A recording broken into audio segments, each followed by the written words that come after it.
বহরমপুরের যে মিট অধীর চৌধুরী, যেহেতু তিনি বিজেপির কাছে আত্মসমর্পণ করেছেন, তাই দুটো সিট দিয়ে দিয়েছিলেন বিজেপিকে।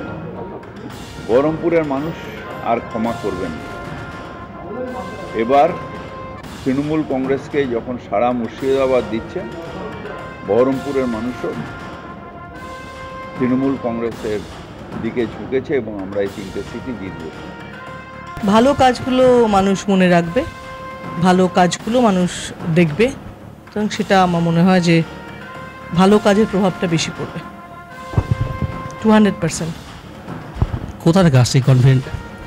মানুষের ভালোবাসা থেকে। এত বছর ধরে এখানে থেকেছি, মানুষ ভালোবেসেছে, মানুষ বীরভূম আমার সঙ্গে আবেগে জড়িয়ে গেছে এবং বীরভূমের সঙ্গে আমি জড়িয়ে রয়েছি।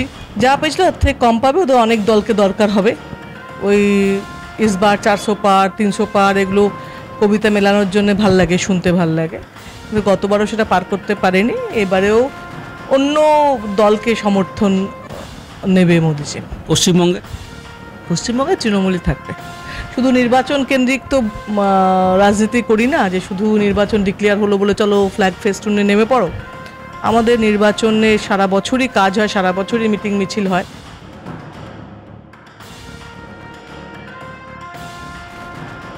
এ তো বিএসএফ প্যারামিলিটারি সবাইকে শুধু একটাই কথা বলছে, আপনি আইনের মধ্যে থাকুন, আমরাও আইনের মধ্যে আছি। নির্বাচন শান্তিপূর্ণ হোক, ফ্রি ফেয়ার হোক। প্যারামিলিটারি যদি ভয় দেখায়, আমার নাম প্রসূন ব্যানার্জি, না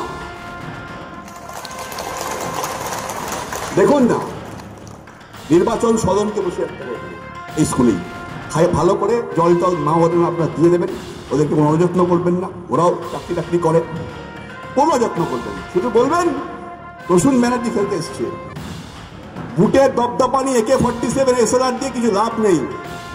ডাকছি ঢুকবে আধ ঘন্টার মধ্যে, বুঝে নেবে, সব গ্রেনেড বুঝে নেবে, আইন কানুন অবজারভার বুঝে নেবে, সবাইকে সম্মান দেবেন। কি মনে হচ্ছে দাদা এখানে এসে? আপনি নিজে মানুষের উচ্ছ্বাস দেখছেন। মানুষ আর 2019 ব্যারাকপুরের বুকে ফেরাতে চাইছে না। বলছি সব কেউ আর চাইছে না। এবার দেখুন না, আমি চাই যদি আমার বন্ধু বিজেপির ক্যান্ডিডেট হয়, বিজেপি করার লোক আর সে থাকবে না ব্যারাকপুরে, সব চলে আসবে। আমি ওসব জানি না। অর্জুন সিং যদি বিজেপির ক্যান্ডিডেট হয়, বিজেপি করার লোক ব্যারাকপুরে থাকবে না, দলে দলে সব উল্টো দিকে চলে আসবে। সক্রিয় ভূমিকা পালন করতো দাসপাড়ায়। আমি দাসপাড়ায় হাঁটতাম।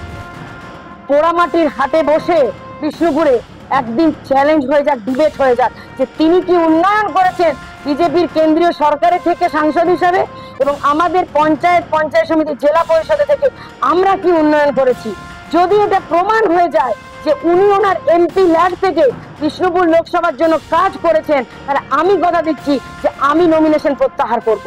এটা চ্যালেঞ্জ হয়ে যাক, দেখাই যাক যে বিষ্ণুপুর লোকসভার সাংসদ উনি অনেক বড় বড় কথা বলছেন, বিজেপির প্রার্থী, আর সেখানে আমি ওনাকে ওপেন চ্যালেঞ্জ জানাচ্ছি ওনার MP ল্যাডের থেকে উনি বিষ্ণুপুর লোকসভার জন্য কোন কোন উন্নয়নটা কাজটা করেছেন।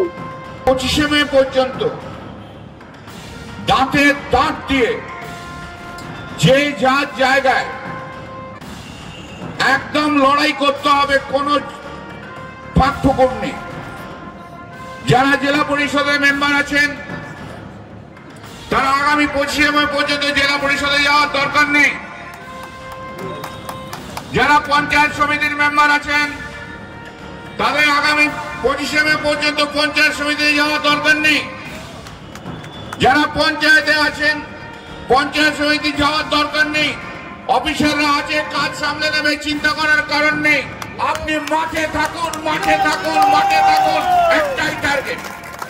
সমস্ত কর্মীদের আর অন্য কোনো দিকে তাকানোর নেই, তাকানো শুধু 25 মে বিষ্ণুপুর পার্লামেন্টের নির্বাচন। প্রার্থী সুজাতা মণ্ডল, তৃণমূল কংগ্রেসের মমতা বন্দ্যোপাধ্যায়ের প্রতিনিধি।